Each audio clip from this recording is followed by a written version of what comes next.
Yo, what's up guys? Sam here. Welcome back to another video, and today we're checking out the iPad Air. Listen, I know everybody else has unboxed theirs already, but I haven't given you my thoughts on it, and I've been super excited for this tablet because Touch ID is back on the iPad for the first time ever. So I got the green model, which I've never seen in person before, and I haven't seen a ton of online. So drop a like if you're excited, hit subscribe for more. Let's check out Touch ID and unbox the new iPad Air. Alright, so first up, tear off the plastic, which is, everybody's favorite time. It is everybody's favorite time while unboxing a new product, and that you guys can tell I work out because I got that off super easily. Alright, so this is the box. It's, it's familiar. It's pretty standard. Let's go ahead and set it down. Just pop the top here, like we do in the old coupe whenever we're driving down the highway. All right, here is the new iPad Air. It looks super similar to an iPad Pro in recent history, but it's green now, which I've never seen on an iPad before, and that looks really tight. All right, I can't wait to actually take the plastic off in just a second. Unlike the iPhone, Apple is doing something just out of this world crazy.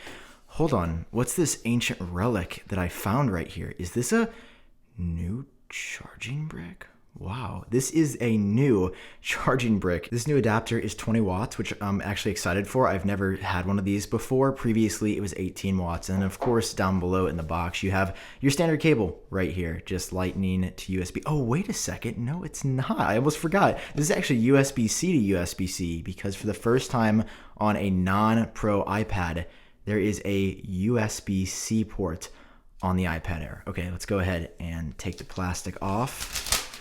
You didn't get to do this on the iPad or on the iPhone this year, but it was just as satisfying to do on the iPad. Here's the new power button that has Touch ID on it. Whoa, it feels super different. It's got like a rubberized kind of coating on it, which I've never experienced before. I kind of dig it though. Man, I really wish this was on the iPhone.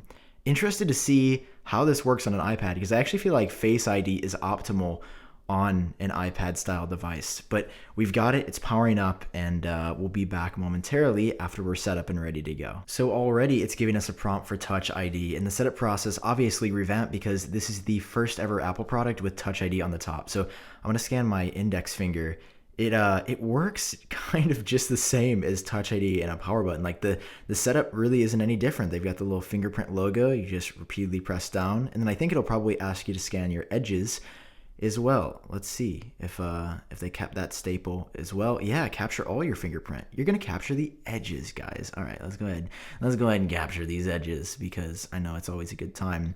So basically, just putting your finger on here a bunch, and you can see it sort of looks like an inverted Touch ID button, which is cool. All right, so we're set up, we're ready to go now, and initial impressions, I mean, this thing feels and looks great. Like if you're stuck, except for the fingerprints on the back, I didn't even notice that. If you're like stuck between the iPad Air and the iPad Pro, I would just say send it on the iPad Air. It feels very similar. It doesn't have like the 120 hertz display, and honestly, as much as I am a huge proponent of that tech, I mean, it feels and looks really good. The screen is literally 0.1 inches smaller on here. You cannot tell unless you're comparing both of them side by side. So let's head over to settings and see what this is running off the rip here. It is not on iPadOS 14.1 yet. This is actually just running iOS 14.0, which is interesting and definitely leads me to believe that these have been sitting around for a while. Like production has been done and Apple just released it recently. But of course, with the new iPad, we're getting a little bit more than just a new iPad. We are, of course, getting some new wallpapers as well, and Apple did not disappoint. There are 5 new, or technically 10 new wallpapers. There's a light mode and dark mode version of each. Here's the new green. This is the one that I've been running. I mean, it's pretty cool. Like, I feel like, their marketing's just been great. Like, why am I even trying to sell you on something that we already know? Again, you got the pink one here because there's a pink iPad as well. Of course, these are all color matched. This one is for silver, a little bit more subtle, but some different hues that they've thrown in here. And then we've also got the dark space gray one. This one is actually my favorite of all of them just because it's dark enough and it's got sort of the color combo of everything else. Most prolifically though, blue. Blue is the most prolific here just because, it's the blue iPad Air. It's in the marketing. It's everywhere else. It's pretty sweet. If you don't have the new iPad Air, though, and you want to download these, I'll leave a link to my website down below in the description. You can get the super high-res official versions of these down below. But, yeah, I mean, this is the new iPad. I will say, initially, That's pretty cool. Like, that's really fast that you can just click on the button and go. It is a little bit weird though if you're used to having Face ID, because if you raise it up like that, it's like, oh, I've got another step. And of course, Apple denotes Touch ID is available right here. I do love that it throws you into the home screen though, because that's something that Face ID does not do. When you scan your face, it just sits there. But whenever you do that, it lets you in super quick. It'd actually be interesting to see a speed comparison between the iPad Air and the iPad Pro. Maybe a future video on that is coming. But yeah, this feels really good, guys. Like, I've had no complaints about this iPad design. And like, this is just the most perfected version of an iPad yet. I still can't get over the fact that we have a green iPad. I mean, just look at the edges. Like, that looks amazing. There's a really great camera on here as well. Like, for a device that usually has a couple of shortcuts taken, I feel like this is a time where Apple didn't really take any shortcuts. And super exciting on top of everything else is this port is USB-C. Why Apple is slowly transitioning some products and not all, I don't know. But USB-C is on this iPad. And again, let's flip it over once more. I mean, the green is insane.